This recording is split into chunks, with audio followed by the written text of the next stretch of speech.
Welcome to Ask Earl Anything. This is the show where your questions make the show. Without your questions, I don't have a show. This is going to be for August 2025. Now, I don't know if this is going to be a two-part show or a one-part show. So, this one, let's just say this is the intro for the one-part show for right now. But I could have a two-part show. Don't know. I have a lot of questions, and if I can keep it under an hour, I'll probably do it as one. If it's going to be an hour and a half, then gosh, I better do it as two. I've learned that. So that's the starting point. A couple things I want to go through first. First off, the studio got a huge upgrade last month. It started in June. My Personas 24 by 4x2 Studio Live board went bye-bye. So that went away, and I bought a Focusrite 18i20 audio interface. And that has changed the way I'm doing recording here. I have 16 channels inputs. So I'm still doing 8 channels on this kit and 8 channels on the other kit. What it took away was my other little kit where I had another 6 inputs for just that kit that I was using. So I'm back to 8 and 8. Got 16 inputs if I want it. And it's working out really well. I've done a few things, made a few changes over the month. I've learned a few things about the Behringer ADA 8200, which today is running the toms. Just the tom preamps for the concert tom kit. Originally, it was doing the toms in here, but I found out the Focusrite 18i20 has some really interesting mic pre's in it that you can do some interesting things to for coloring. It's based on the ISA 102 preamp design. So there's settings you can add a little more of that color versus the super clean. The Behringer's got its own thing. Now, the other half of the Behringer is running this studio's preamps. So this studio, I use 2 John Hardy preamps for the overhead. I've been using this for years. I bought these 7-circle audio preamps. It's got to be 20 years ago now, almost 20 years ago. So 7-circle audio on the kick is an A12, which is kind of an API kick sound or preamp, and the mic on the snare is an N72, which is kind of a Neve copy. And then I've got the John Hardy preamps for the overheads. So this studio is going directly into the Behringer with a insert, going into the insert, and really it's just an A to D to converter. So the preamps of the Behringer are not engaged at all, so it doesn't really matter. So with that being said, these drums are sounding really good. The other thing I did with these drums today, by the way, is I upgraded my drum heads. I've been talking about this for a couple months, and I do have a set of heads for the other kit as well. And I had an opportunity to get some Evans heads. Pretty good price. So I decided I'm going to go Evans for the time being. Now, I love Remo, don't get me wrong. I'm not an endorser by any stretch of the imagination, but I can tell you that over my career, I have played a lot of Remo heads. I have played Evans heads. And one of the Evans heads I played over the years was the G2. And the G2 is the 2-ply head. And I've been for the last probably 5 years playing Ambassadors mostly. Now, the Vintage Ambassadors is a 2-ply head, and I do like that Vintage Ambassador thing. But a few years back, I was playing in church, and I was using the little small Maple Gretsch kit, and I had a set of G2 coateds on top, 10, 12, 14, and they sounded amazing, and they lasted. So of the Evans heads that I've had, the ones that lasted the longest were the G2 coated. So this kit now has G2 coated on the top, G1 clears on the bottom. Now there was a purpose for that too. in that the last time when I got the UV ones, I switched out the clear bottoms, ambassador bottoms I had on these drums for 20-something years, and I used them on that concert tom kit for a while. I moved those heads to there, but I had brand new, I had a set of brand new ambassadors, coated ambassadors, and I put the coated ambassadors on the bottoms and the UV ones on the tops. I decided that one day I would buy Remo ambassadors again, clears, and put them on the bottoms and then put the ambassadors on the top. Well, like I said, the deal I got made it very appealing to me to try the G1s on the bottom. So I have clear G1s, single ply G1s on the bottom of this over G2s, right? G2s over the G1s. But someday I'll have those ambassadors, because I'm going to use those. They've never been hit with sticks. For resonance heads, you don't want pitted heads. That's one of the worst things you can do is pit the bottom head. So those heads are pristine. They had no strikes on them, really. I mean, it taps. When I tap them for tuning, that's a different thing than whacking them for playing. So with that being said, one day I will have coated ambassadors back on this kit. That's the plan. But for now, G2s are where I'm going. I'm going to show you a little bit about that process today. I have a question about tuning, and I did a little video of me tuning the 16-inch floor tom. Now, the other thing I did was I cleaned my kit up. I don't know if you guys can see it, but the grime on my kit for over the years, I don't spend a lot of time cleaning these drums after 40-something years. I've had these drums for 44 years, to be exact. So in August, it will be 44 years. I bought it in 1979, this kit, at Professional Percussion Center. It was Jane Acapino's Professional Percussion Center because Frank had died. And I didn't realize how close they were to going out of business at that point. And I don't know if I would have bought a drum kit if I thought they might have went out of business. But I basically bought these Gretsch drums there, the 12, 13, 14 by 14, 16 by 16, 14 by 20. A year later, in 1980, I ended up buying this 8 by 10, which is why it's got a square badge on it. And then in 1983, when I got married, I bought the 8 by 8. So I have an 8 by 8, an 8 by 10, an 8 by 12. They tried to sell me the GAD kit, which was the 6.5 by 10, 8 by 12, 9 by 13, 10 by 14 on stands. And I really wanted floor toms. That's what I got. I'm glad I got floor toms, to be honest. But all that said is I haven't cleaned them in a while, so hopefully they look a little bit shinier to you. Hopefully they'll come and shine up a little bit in the videos that I'm going to be doing. I did one video this morning with the new heads on and stuff, so we'll see where we go this weekend. But I've been getting a lot of great response on the concert tom kit. I moved that over to clear Emperors, which I had a set of that I hadn't used really, but for about a week in January this year. And I remember during that week, my friend Jeff Metz, who's one of the followers and writes on my stuff all the time, he said, I really like the way they sound, but I didn't like the way they sound at that point. I think it was the 18-inch floor tom. I was using the 18-inch floor tom. I didn't have an Emperor for that. So I decided, because I got such great feedback on the Emperors, the clear Emperor clears, I thought to myself, you know what? Let's try the G2 clears on that kit because they're 2-ply. So I'm going to be putting G2 clears on that kit, but right now it sounds so good. I just don't want to change the heads to change the heads.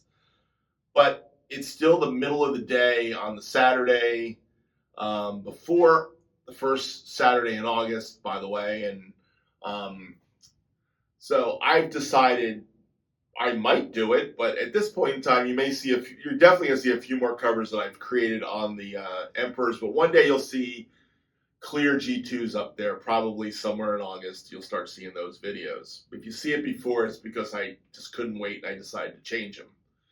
And I got the whole set, 6, couple 10s, the whole set basically ready to go for that beautiful G2 sound.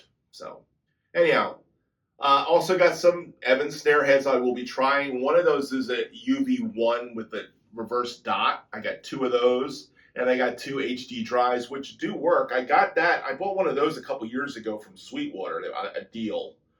I bought one of them. It was like 10 or 12, $11 or something. And I put it on the Noble Coolie when I got the UV1s a couple years back. And you know what? I liked it. But I played it to the point where I didn't like, there's a place where a snare drum head dies, it seems like. Now, here's my thing with Evans. I had this conversation with my friend Mike Fasano the other day. We were talking on the phone. Mike Fasano's been playing Remo his whole life. He loves Remo heads. I'm sure he's had Evans, but he's a Remo guy.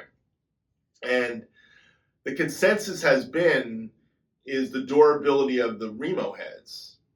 Remo heads seem to last forever. That's why I get away with like taking them off and putting them back on again and taking them off and putting them back on again.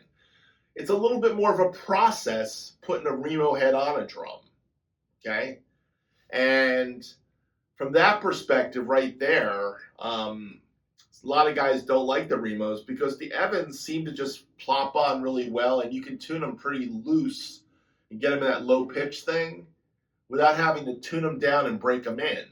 Where the Remos have this glue ring thing where you got to break in the glue ring to really let them open up. But when it comes to snare heads, the snare head on this Acrolite, got a 5x14 Acrolite here. I've had this snare drum head on this Acrolite, and I don't play this drum every day. It's one of those drums that gets played when I want to pull it out. It's still sounding great. I think I put this head on here at least 3 or 4 years ago.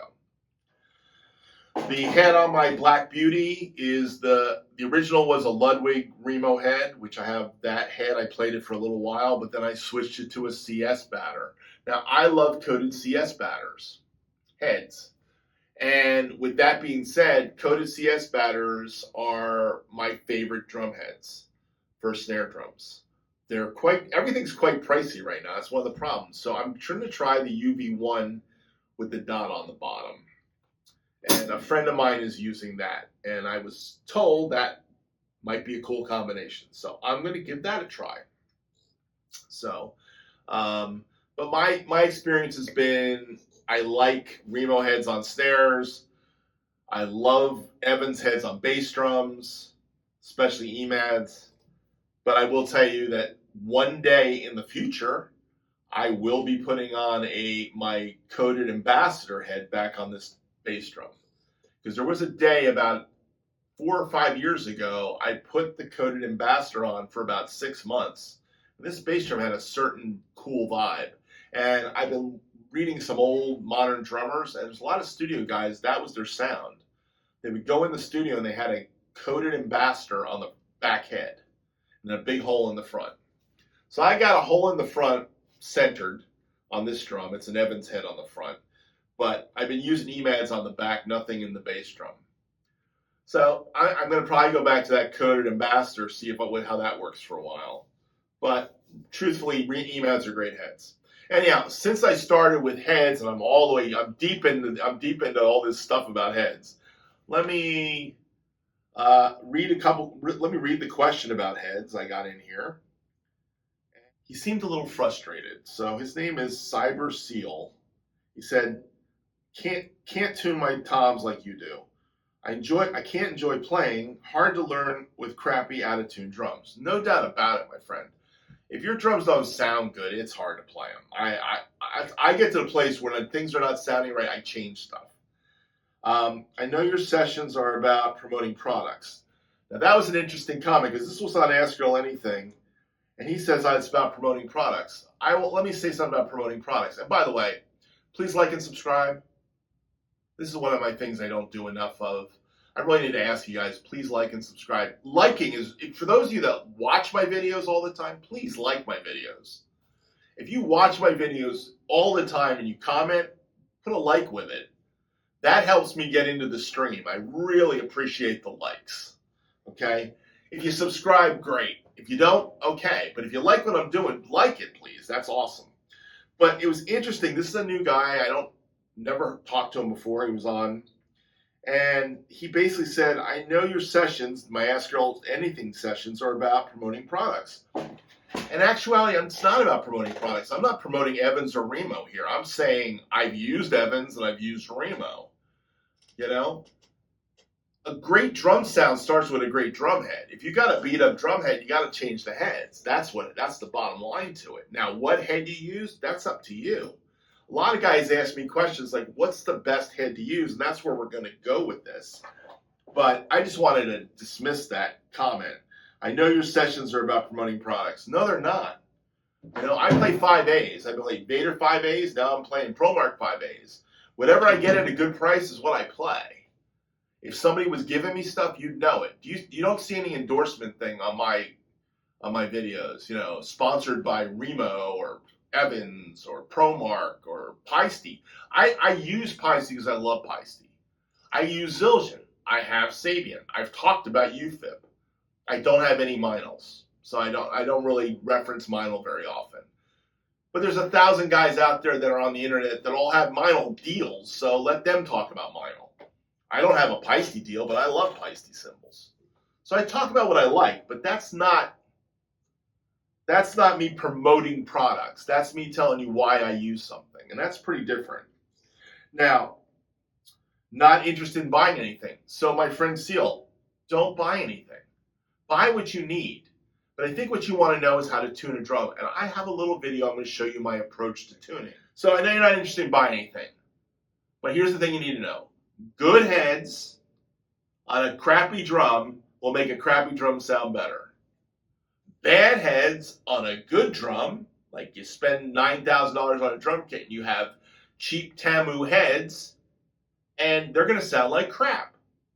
So garbage in, garbage out. That's the old saying, you know, you put garbage in and garbage comes out. Well, same thing with drum heads. You need a good set of drum heads. Now, what's a good set of drum heads? That's up to you. I talk about professional heads because pros get a sound with professional heads. You can get a good sound with some of the cheaper heads, the heads that come from Taiwan or Asia. Let's just say Asia for lack of, I think they're Taiwan from Remo anyhow. But they come from Asia, but they're the lesser lines. You can get a decent sound out of them for a while, but then they go down. By the way, you'll get a good sound out of great drum heads for a while, and then they'll go down. Anyhow, thanks. Who can afford all the gear and recording equipment? Maybe a session on tuning instead. Don't have a lot of bucks. Okay, I'm going to talk to you about tuning. But tuning starts with a good head. Now, that's the key. If your heads are garbage, you're not going to tune them. Now, like I said, I've been recycling old heads. You still have to tune them. When they get to the place where they're not playable anymore, you have to know that and toss them away. All right, this segment is answering a question that I got about how to tune drums. The person who asked the question, I will acknowledge before I start this segment, so don't worry about that. Let's jump right in. The last tom I'm going to be tuning and setting up and reheading is my 60x16 floor tom from my Walnut Gretsch kit. Now, one of the things I'm doing is I'm switching to Evans heads right now. I've played Evans heads before, so there's nothing new about that. But I'm trying a new combination of an Evans G2 over a G1. And the reason for that is a few years back when I actually changed all the toms on this kit, all the tom heads on the kit, what I did was I took the coated ambassadors off the bottom and I put them on the top. And then I bought some new coated ambassadors and I put them on the bottom. And my intention was to one day put the coated ambassadors that are unscathed and been there for a couple of years, this is one of them, to take this one day and put it back on the top of the drum. So that's my intention. One day I will put the coated ambassadors back. But during that last 2 years I've been doing this, what I have found is the coated bottoms are a little different than clears. And if I want to put a clear head on the top, it looks really weird. So I even had some guys ask me early on, they said, You know, what are you doing having a Remo bottom and an Evans top? I did it right around the time I put the UV1s on here. So I've been messing with the Evans heads for a while now.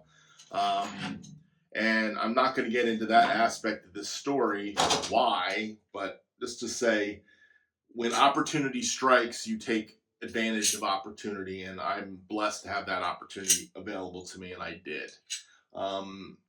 You all know what heads cost today. I just got a very good deal on these heads, so I'm blessed. With that said, what I'm doing today is something I don't normally do when I just change heads, but what I'm doing today is I'm actually cleaning these drums thoroughly, or pretty thoroughly, for the first time in probably years.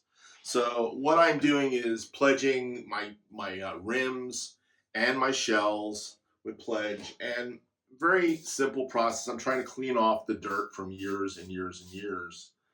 And I mean, these drums are 40-something years old now. I bought them in 1979. They're my original kit. I've done everything that's been done to these drums, scratches, dents, tape, weirdness. All that stuff comes from me and my owning these drums. And I don't very often clean them like I used to. I haven't had years. I don't have time. I'm constantly playing and doing things and working and being with my family and my kids and the things that are important in life. So the first step to this whole thing is to clean these off a little bit. So I'm trying to get these rims cleaned up. I've taken off the lugs. I'm not soaking the lugs. I'm not doing any of that craziness. This is not I'm trying to sell it. This is for me to look better on camera, I think. And more changes are coming. Right now, I'm probably just going to clean that bass drum today, and I'm going to eventually switch it to an ambassador head on the back. You'll hear a difference when I do it. But right now, I've got an EMAD UV1 on the back, which will probably be fine for the first go-round of this, of songs I do with this. So, because I'm doing this way, I'm going to take off the legs. You notice about my legs, my floor tom legs, I use the Pearl floaters on the floating tom legs, floor tom legs. I've been using these on all my drums for about 10, 15 years, I guess since they came out. I find them to give me the resonance that I'm looking for. So that's what's going on. So what I'm doing here is trying to get the dust out of the shell. You know. Now the next thing I'm going to do is do the shell a little bit. And I'll do this twice when I take the bottom head off too. Alright. So just cleaning the shells off. I don't do this very often, like I said. This is kind of an exception day for me to be doing this. Wow, these drums have been through a lot. Seen a lot of gigs. So, definitely enjoying cleaning them up a little bit today. And now that the light's on them, I can see really clear, which I probably should go back and redo all those. I just did.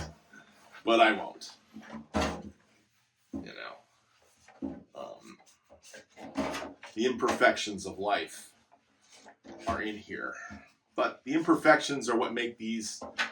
The imperfections are what makes things cool, actually. It's one of the things I've learned in life. It's not always being perfect. It's sometimes the imperfections that work, make things cool. All right, so this is a top. The way I know it's a top is the logo facing up. So this is the top head, plus I took off a beat-up head. So the top goes with a G2. Now the other thing I found out about these G2 heads, Evans heads in general, is that you don't have to crank down on them. You don't have to do anything you do with Remos. With a Remo head, you basically bend in the whole thing all the way around to kind of break the head in, but that's not the case with G2s. You just put them on. And the other thing is they kind of spin freely, and this is an old vintage drum with vintage veneer on it. And it's pretty free compared to the Remo until it's broken in. When the Remo's broken in, it's about the same, but that's because it's broken in, not when it first goes on sometimes. So G2. Now we're going to put this on it, the top. And what I'm going to do is just get it to a place where it's just in. And then I'll try tuning after that. So let's start with that aspect of it. Where's the key I'm looking for? Where's my happy key? There it is. Okay. And I should have done some of the smaller toms because they were easier to see everything I'm doing. Anyhow, I just put the key on and do that. Same here.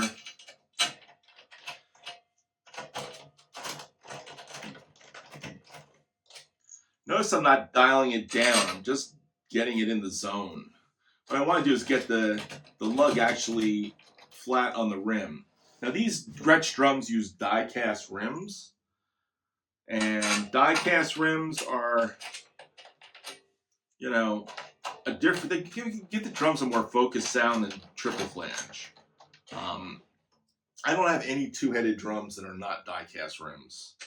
That's because I have Gretsch drums. My triple flange rims right now are the concert tom kit, and I am changing the heads on the concert tom kit too. So that will be coming. But yep. I'm also going to be trying a new snare head, which will be interesting. There's a UV one with a dot on the bottom, and I'm planning on putting that on one of my snare drums soon. I'm not sure which one. I love the Remo coated CS head on the bottom. Bottom CS, bottom dot on a snare drum. Love it. My favorite head. Not the Emperor X. I've done the Emperor X. It's not that one. It's the CS. Now, all I'm doing here is just getting these all down to just sitting there. By the way, that's fat right there. The thing I do differently with Evans heads than with Remo, you got to break the head in. You got to get the glue ring cracked. So you crank down on it and then you bring it back up. This I'm finding it's a couple turns and you get it in the zone. So as long as you can feel the tension, and there's this trick to feeling the tension. Like if it's really loose, you got to go a little further. If it's not loose, you don't. Notice I'm also not strict about the back and forth. Anyhow, that's the top head. Nice job. All right, now I am going to put the bottom head on. So let's do the same process for the bottom. Right now I've got a Remo coated Ambassador, which is coming off.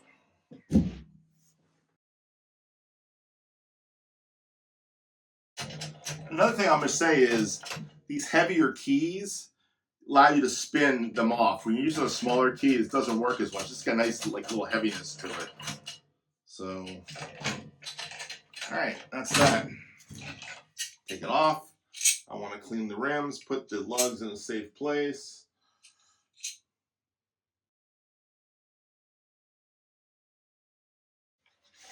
I'll say this about tuning. I use my ear. Some guys use tune box and all kinds of stuff. But the key is not to over tighten one side and try to be as even as possible in your tuning method. So the more even you are, the better it's going to be. And the less even you are, the worse your drums are going to sound. So you try to be even. And it's a feel thing, intentioning, and it's a tone thing. And with these drum heads, I mean, you can actually hear it going into pitch where you want it. Now, I like my drums low pitched. I like my drums big and fat and deep. That's my thing. I'm not a jazz drummer. Jazz drummers like it differently. I'm going to be honest. Jazz drummers like a higher pitch thing. I'm not after that. I have another little kit. I don't even get that up in that range.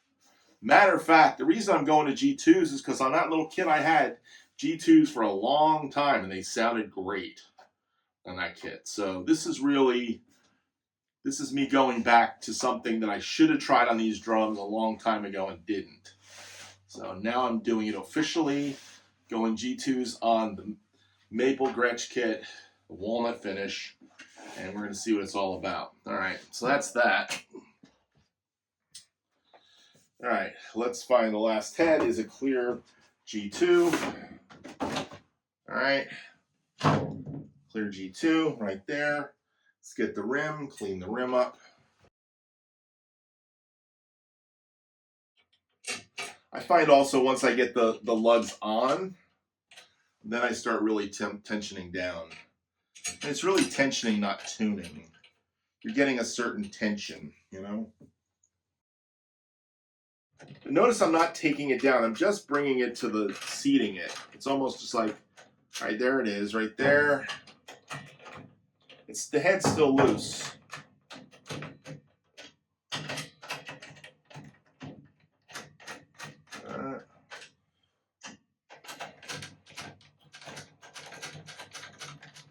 All right, right there.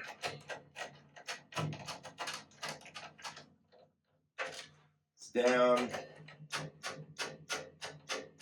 So when I pick it up, it sounds loose.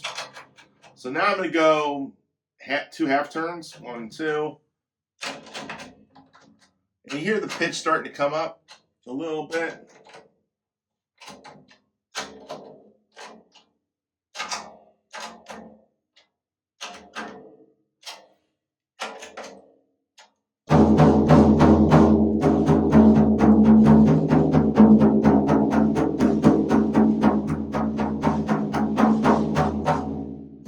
Anyhow, that's that. Let's hear it with a drum.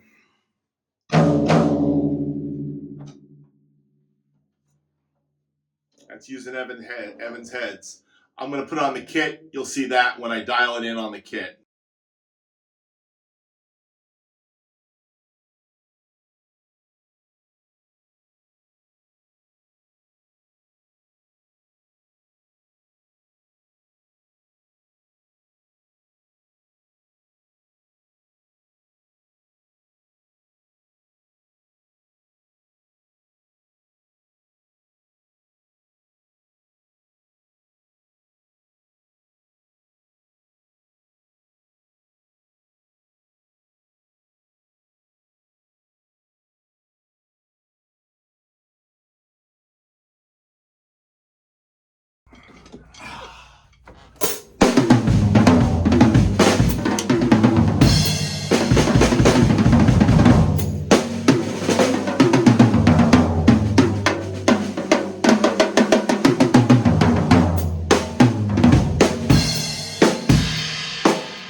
There we go. Just a hair.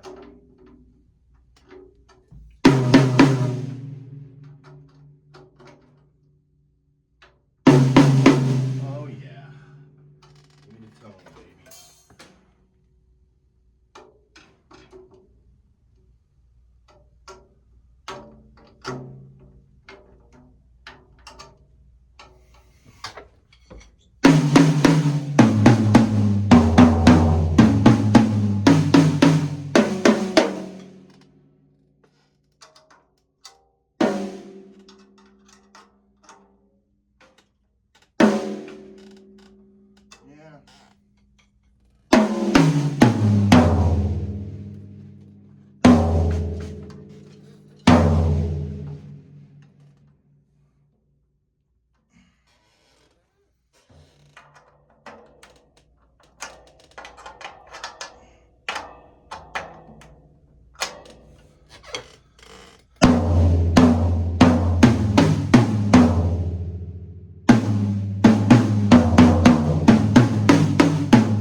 That's the key.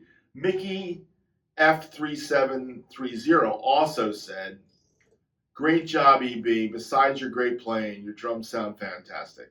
I'd love to hear in detail how you go about tuning your drums, especially for selected songs. Now, so there's general tuning, and then there's selected songs. So the video is going to be about general tuning. Okay? When it comes to a song, Mickey, what I do is I tune up the toms, or I choose the toms I want to use based on the sound of the songs. That's why I go in there and use that concert tom kit. That concert tom kit has a flat 70s sound. So when I'm doing a 70s vibe or early 80s, those drums sound perfect. I don't have to tweak with them. Double-headed toms are a little different. Now, double-headed toms were coming in, but also in the early 80s were those really powerful double-headed toms called power toms. I didn't have power toms. Those concert toms have so much power when you mic them a certain way and get sound out of them. They got that punch that those power toms were supposed to have, by the way. Now, people have come back and started to go back to the traditional way drums were made with 8x12s and 9x13s and 16x16s. So, in conclusion, tuning drums takes time and effort. It starts with having good quality heads, but if you don't have good quality heads, make sure your heads are in good shape, because if they're in bad shape, it's going to be very hard to tune a drum. And that's just the key of it. And it takes using your ears. Now, the other thing is tuning evenly, top head, bottom head evenly, and then you tweak from there. And there are certain effects you can do with a drum, like you can get dips in the drums and other things by detuning lugs and other things like that. And you hear that in my drums, so. Okay.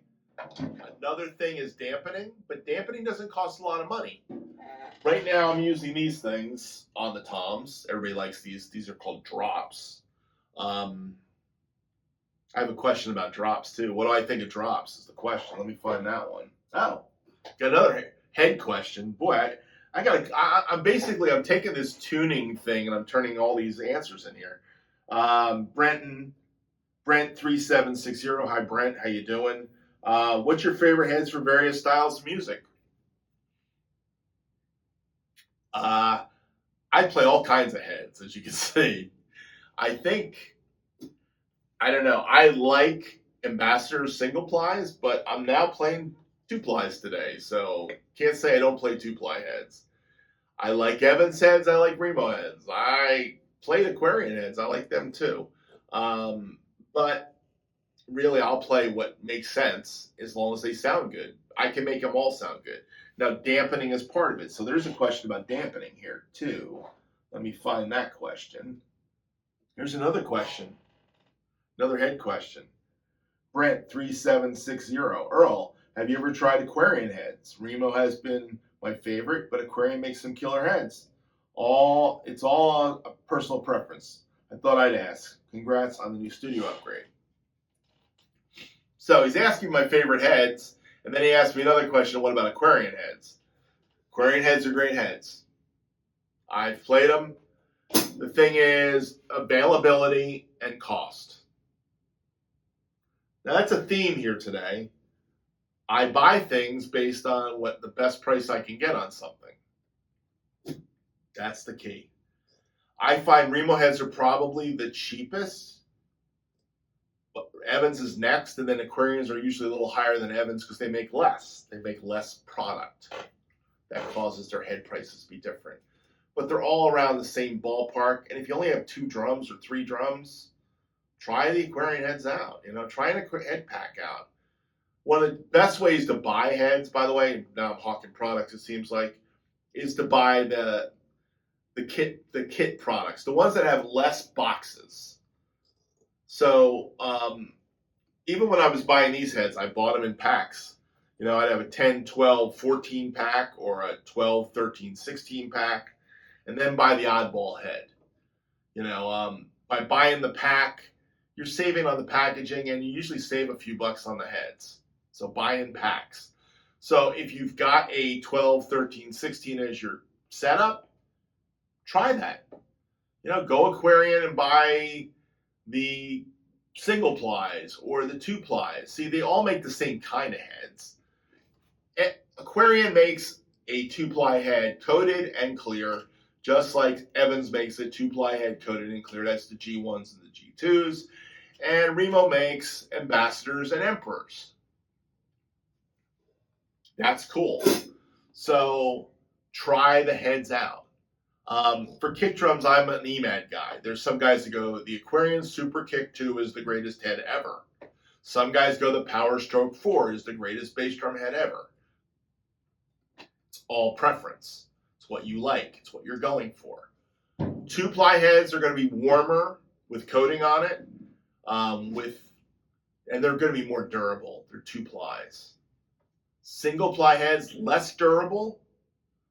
Without the coating, less durable. I mean, clear Ambassadors go pretty quick. That's why I wouldn't even consider. I've tried some G1s for snare heads before, and I don't like them because they're not like Ambassadors that last for some reason. I can't figure out why Ambassadors have a little bit longer life than G1s. But the Emperors and the G2s, they run neck and neck for 2-ply heads. So, and Aquarian's got a 2-ply head. So give it a try sometime, Brent. That's what you got to do. Try it when you think about it. Also got a question, since we're talking about heads, and I just talked about these things. These are called drum drops, muffs. Guy named Tom G, E1K, said, I see you're using your drops. What do you think? I actually did a video on these drops. If you want to watch the full video on it, it's great. I think these are great for certain situations. But there's different ways to muffle a drum. You know, I could show you how to muffle this drum with a piece of duct tape rolled over and just dropping them on. I could take a piece of duct tape and make little wings in the middle and strip it like Jeff Porcaro used to do. I made them for years, by the way. I would tell you that moon gels work. I will tell you one of my favorite things is the clear gels that you buy from Amazon, 48 of them for like $7 or $8. Why do I like them? Because number one, guys don't see them on the drum heads for some reason. When I used to put those blue, and I used these for moon gels. For years, I used blue moon gels. When I would use blue moon gels, people would just rag on them. Like, why are you using those blue things? Okay, you shouldn't use any muffling on your heads. You need to use muffling on your heads sometimes, just so you know. Snares especially when you're recording, you got to put something on it. You cannot let that ring just bounce through. It's an EQ nightmare. You're just sitting there EQing the thing to death. So these are cool for that. I find myself, when I don't put a ring down on a snare drum, that I go to one of these. One of these or this. So this size is the 120. My friend Jeff Holden, my old friend Jeff Holden told me that he uses this on his snares. These on floor toms, I think. He's got one of these for a floor tom, but he doesn't use it on the snare. But I find these are pretty cool on snare drums, to be honest. But I still like dropping a ring or a big fat snare drum on there, and you guys see me doing that all the time. So muffling tandem drops are cool for certain things. And then other things, I don't like them. So sometimes you're just the wrong thing. So knowing when to use it is cool. Right now, they're working great. But if I take them off, you'll hear the ring. The drums sound wide open and they sound great. So, and I recorded them wide open except for the drop on the 16 for a song called In the Year 2525 today. Took me about 10 minutes to do that song. I did not spend a lot of time. I had to go somewhere. But it got the effect of hearing the drums. They sounded really punchy and fat and through there. So you don't always need these, but sometimes when you want that effect, you put the drops on, they sound great. So right now, my next cover is going to have the drops on it. You know, if I don't have the drops on it, I have those little cheap, really cheap Amazon 48 of them. You take them, I cut them in half sometimes, and I'll put them on 10 and 2. That's my thing to do, is 10 and 2 with the gels, and I'll put them on. And because they're clear, nobody sees them. Don't buy the color ones. You buy the color ones, they look ugly too anyhow. Moon gel, I use them for use Moon Gel for muffling for years.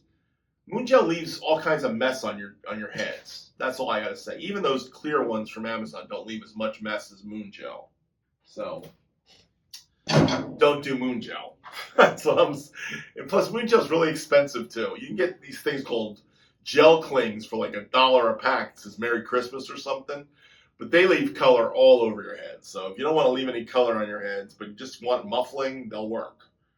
I did a video on that about, gosh, 8 years ago now almost. All right, so I got to Tom G's question, and I got 2 Brent questions. I know there's another Brent question in here. I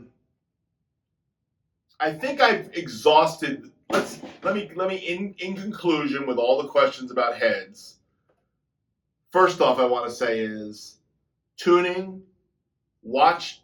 I show you how to tune. Even top, even bottom, and then you have to mess with it when you get it in together with the kit.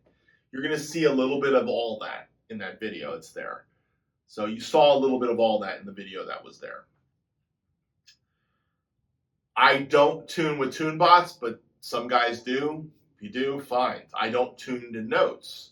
I had a discussion with Jim Hoovey this week. I talked to Mike Fasano and Jim Hoovey this week. Jim Hoovey was telling me that the perfect pitch for the snare drum is 400 hertz on the snare side head. You tighten it to 400 hertz, and if you get the tuner, you get a tuner that says 400 hertz. It's golden for making an Acrolite sound great. I just know from a snare drum, you tune the bottom head really tight. That's the thing with a snare drum head. I would tell anybody tuning a snare drum, tune the top head more middle, tune the bottom head tight, much tighter than the top head. Maybe it's like a third or a fourth or a fifth. It's in relationship to the top head. The bottom head has to be tight for the snares to engage right, and then have good snares. A good set of snares is not all beat up and is laying flat on the head and sits on the head the right way. Again, that's a whole nother lesson. See, for the kid who asked the question about tuning the drums, you're right. You got to learn how to tune the drums. Now, where can I learn to tune the drums? Put drum tuning in there, and you'll watch 20 guys tuning drums out there. But you eventually have to use your ears. The key is even tensioning. Good heads. I don't care what head you use. Good head, top and bottom. If your bottom head's crap, it's all wrinkly and stuff, you're going to get a crappy sound. If it's loose, you get a crappy sound.